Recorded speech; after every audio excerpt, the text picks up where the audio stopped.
In this video, we're going to be looking at applying greatest common factor and least common multiple to fraction operations.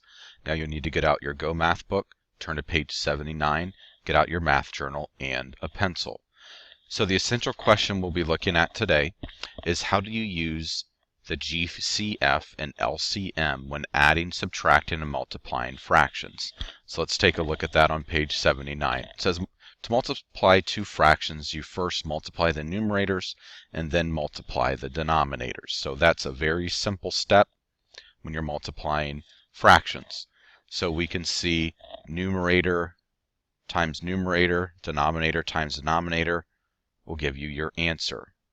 So the resulting product may need to be written in simplest form. Now to write a fraction in simplest form, you can divide both the numerator and the denominator by their greatest common factor. We talked about how to get that in previous videos. And then also we can see example 1 shows the two methods for making sure that the product of two factors is in simplest form. So just multiplying numerator by numerator, denominator by denominator may not always get you the correct answer if you need to find it in simplest form. So we can see the steps. For A, we have 1/3 times 3/5. So the first thing you'll do is we'll write the problem as a single fraction. So we have 1 times 3 over 3 times 5. 1 times 3 over 3 times 5 is 3/15. Now 3/15, as you can see, is not in simplest terms or simplest form. So what we need to do is we need to look at 3 and 15, and you got to find the greatest common factor of 3 and 15. Okay, if you remember, you'll have to find greatest common factor. If you don't remember how to do that, you need to look back and check on some previous videos or within your math book. So we know the GCF is 3, and then we take that GCF, we divide both numerator and denominator. So in other words, we take that 3/15.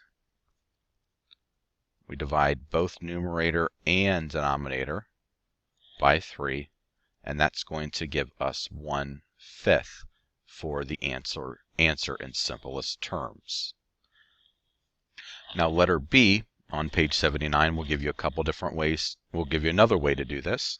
So once again, you can see 6/7 times 2/3. You can see the multiplication problem is written with both numerators on the top, denominators on the bottom, just multiplying the two. However, you can see the different step that has been taken. You can see if the upper left-hand corner number in your numerator can be divided by the bottom right-hand corner number in your denominator. You cross divide here, then you can simplify. So you can see 3 goes into 6 one time. 3 goes into 6 two times, so change that 3 to a 1, as you can see they did here. We'll change that 6 into a 2. All right, now 2 cannot go into 7 or vice versa. So now you have the multiplication problem of 2 times 2 over 7 times 1. We do 2 times 2 over 7 times 1 will give you 4/7, and we know that 4/7 cannot be simplified anymore, so 4/7 will be your answer. Now let's take a look at page 80, and we'll do a couple problems. Okay, so let's take a look at number 1, and I want you to do this problem with me. We have 1/6 times 3/5. So what you'll need to do is write both numerators on the top there being multiplied, denominators underneath here being multiplied as well. So we have 3, 1 times 3 will give us 3, and then 6 times 5 will give us 30. Now what we need to do, we need to find the GCF, or greatest common factor, of 3 and 30, and that is 3. So because the greatest common factor of 3 and 30 is 3, you divide both numerator and denominator by that greatest common factor. So we have 3/30 divided by 3, both numerator and denominator, and that's going to give us 1/10. Okay, so for number 1, we have the answer 1/10. Should write that down in your Go Math book. Now let's take a look at another problem. So we did it with finding the greatest common factor. Now let's do it by dividing our numbers before we even start multiplying. So we have 3/4 times 7/9. So we can see 3/4, and I want you to write this down in your math journal, times 7/9. So now we need to look at the problem. We can set it up 3 times 7 over 4 times 9. I'll use different colors of ink here so you can see what I'm doing. So we can cross divide here. In other words, 3 can go into 9. I'm not looking to see if 3 goes into the 4 or 7 goes into the 9. It has to be going across this way. So 9 divided by 3. So 3 goes into 9 3 times. I apologize. Let's do this here. So 3 goes into 9 3 times. So I change the 9 to a 3, the 3 to the 1. Okay, now from here we can multiply. We can multiply now that we've simplified everything. 1 times 7 will give us 7. And then 4 times 3 will give us 12 for an answer of 7/12. Now I would like you to do number 3 on your own. Okay, the answer you should have is 2/7. And now I would like to do number 6 on your own. And the answer you can see for number 6 is 1/7.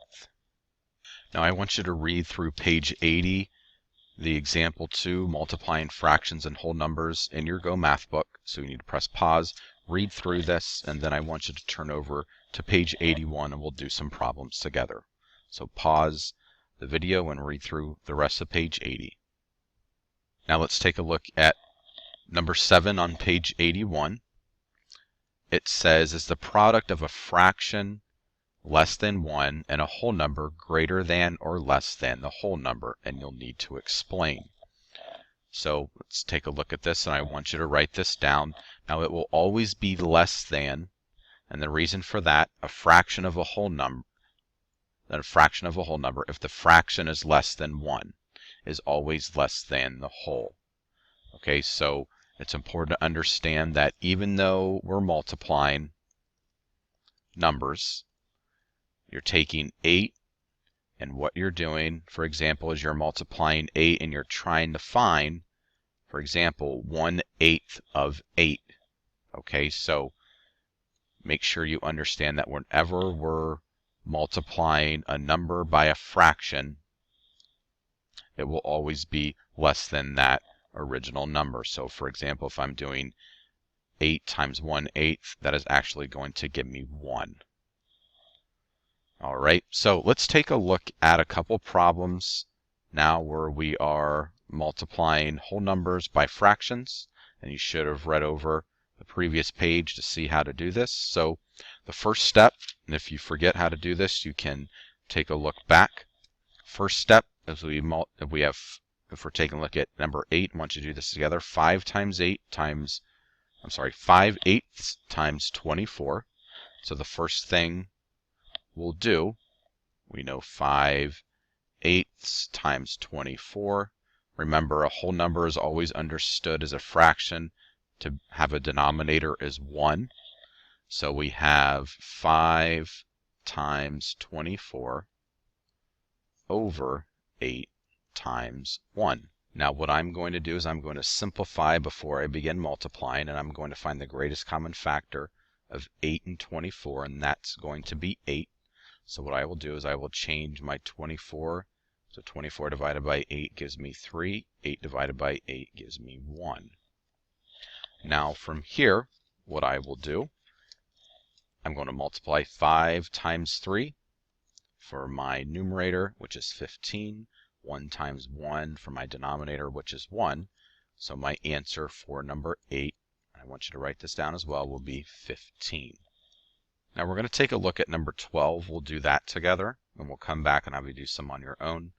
So we have 3 7/10 times 7. The first thing you'll need to do is get that mixed number into an improper fraction. So if you remember, you multiply the denominator by the whole number.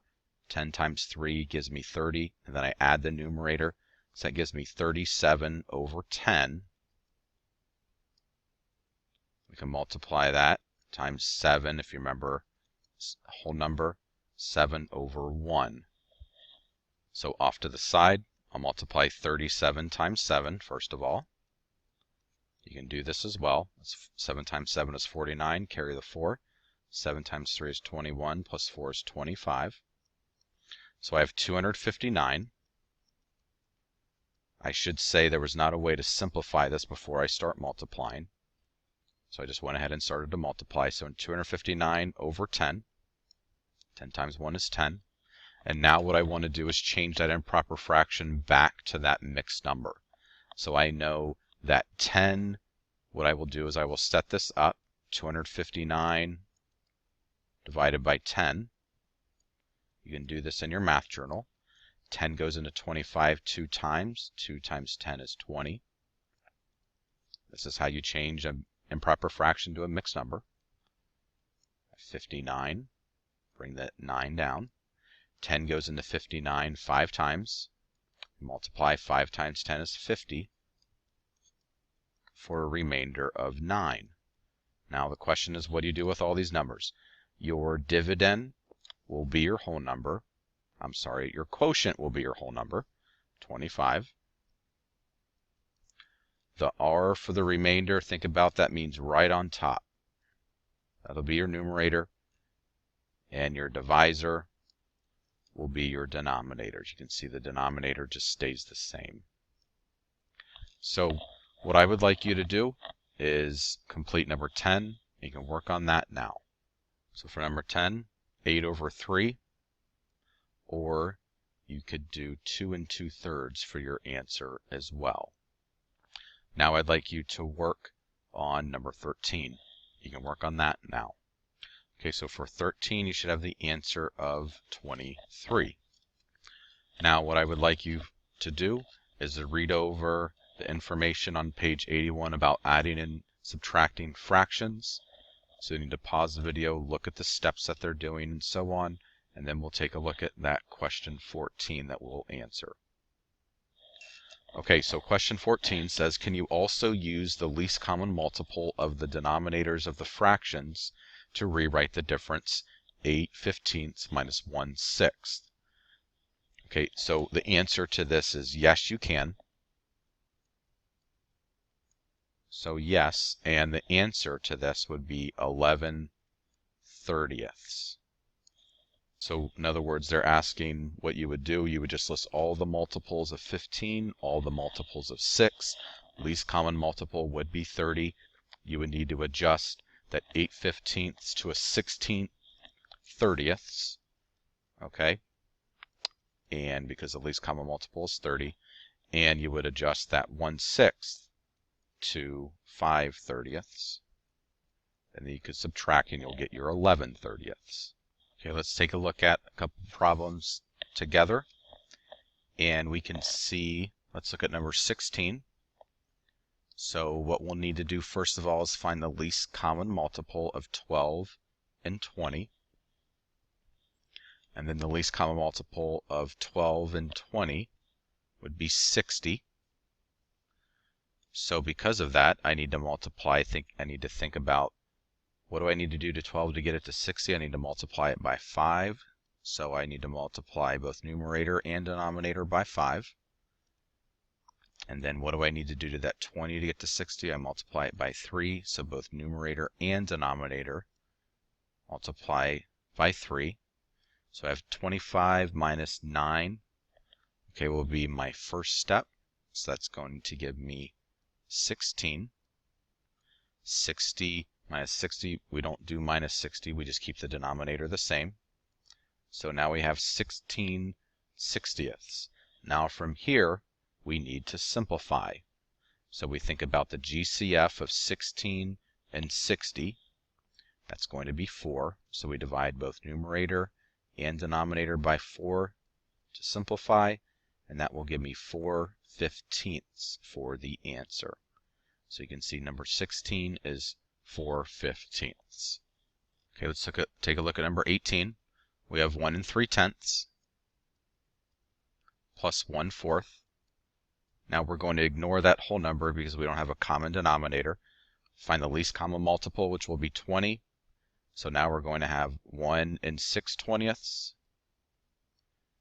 plus 5/20. Now we add the numerators together.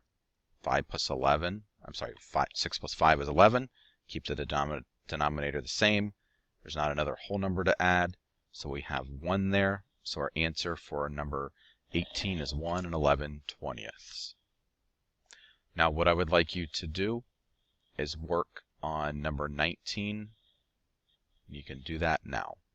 Now one other thing on this page, whenever you see the word of, that means multiplication. So for number 7, 1/4 of 12, just multiply 1/4 times 12. Do 12 over 1. Okay, 1 times 12 is 12. 4 times 1 is 4. 4 goes into 12 3 times, so the answer for this would be 3.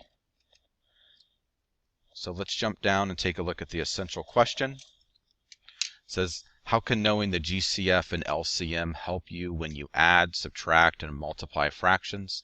And I want you to write this answer down. Knowing the GCF helps you simplify products, sums, and differences, as well as fractions before multiplying. Knowing the LCM is necessary to add and subtract fractions. So this completes the video on applying GCF and LCM to fraction operations. If you have any questions about this video, please come and see me.